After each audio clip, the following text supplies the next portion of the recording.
Hiding Their Weaknesses. From Bushveld Romance by Herman Bosman. It's a queer thing, Oom Skalk Lawrence observed, how much trouble people will take to hide their weaknesses from the world. Often, of course, they aren't weaknesses at all. Only the people who have these peculiarities don't know that. Another thing they don't know is that the world is aware all the time of these things they imagine they're concealing. I remember a story my grandfather used to tell of something that happened when he was a boy.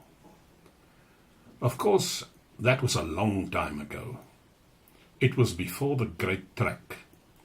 But it seems that even in those days, there was a lot of trouble between the Boers and the English.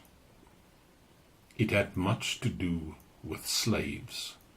The English government wanted to free the slaves, my grandfather said. And one man who was very prominent at the meetings that were held to protest against this was Gert van Tonder. Now, Gert van Tonder was a very able man and a good speaker. He was at his best too when dealing with a subject about which he knew nothing at all. He always spoke very loudly then. As you can see, he was a fine leader. So, when the slaves were freed and a manifesto was drawn up to be sent to the King of England, the farmers of Graaff-Reinet took it first to Gert van Tonder for his signature. You can imagine how surprised everyone was when he refused to sign. He sat with the manifesto in front of him and the pen in his hand and said that he had changed his mind. He said that perhaps they were a bit hasty in writing to the King of England about so trivial a matter. Even though the slaves are free now, he said, it doesn't make any difference. Just let one of my slaves try to act as though he's free. I'll show him. That's all. Just let him try. The farmers told Gert van Tonder he was quite right. It didn't really make any difference whether the slaves were free or not. They said they knew that already. But there were a lot of other grievances in the manifesto, they explained. And they were sending it to let the King of England know that unless the Boers got their wrongs redressed, they would track out of the Cape Colony. My grandfather used to say that everybody was still more surprised when Gert van Tonder put down the pen very firmly and told the farmers that they could track right to the other end of Africa for all he cared. He was quite satisfied with the way the King of England had done things, Gert said. And there was a lot about English rule for which they should all be thankful. The upshot of all this was that when the farmers of the Cape Colony tracked away into the north with their heavily laden wagons and their long spans of oxen and their guns, Gert van Tonder did not go with them.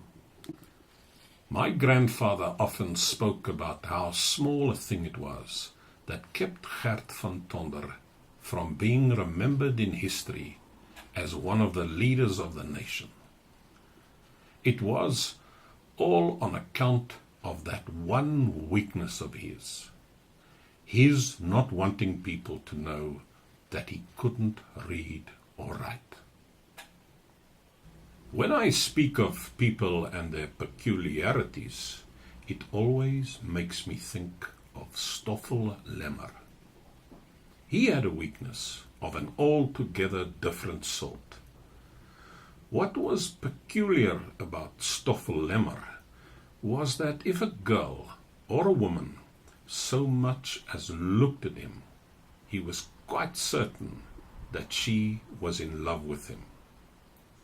And what made it worse was that he never had the courage to go up and talk to the girl he thought was making eyes at him. Another queer thing about Stoffellemmer was that he was just as much in love with the girl as he imagined she was with him. I could see by the look in Minnie Bonte's eyes that she loved me, Oomskalk, Stoffellemmer went on once, and by the firm way that her mouth shut when she caught sight of me. In fact, I can hardly even say that she looked at me. It all happened so quickly. She just gave me one glance in my direction and slammed the window shut. All the girls who are in love with me do that. This was just one example of the sort of thing that Stoffellemmer would relate to me sitting on my stoep. Mostly it was in the evening, and he would look out into the dusk and say that the shadows that lay on the thorn trees were in his heart also. As I have told you, I had frequently heard him say exactly the same thing about other girls, and always it would end up the same way, with him saying what a sorrowful thing it was that he would never be able to tell her how much he loved her. He would also say how grateful he was to have someone like me who would listen to his sad story with understanding. That too I had heard before, often. What's that? Did he ever tell her? Well, I don't know. The last time I saw Stoffellemmer was in Zeerust. It was in front of the church just after the ceremony. And by the determined expression that Minnie still had on her face, when the wedding guests threw rice and confetti over Stoffel and herself, no, I don't think he ever got up the courage to tell her.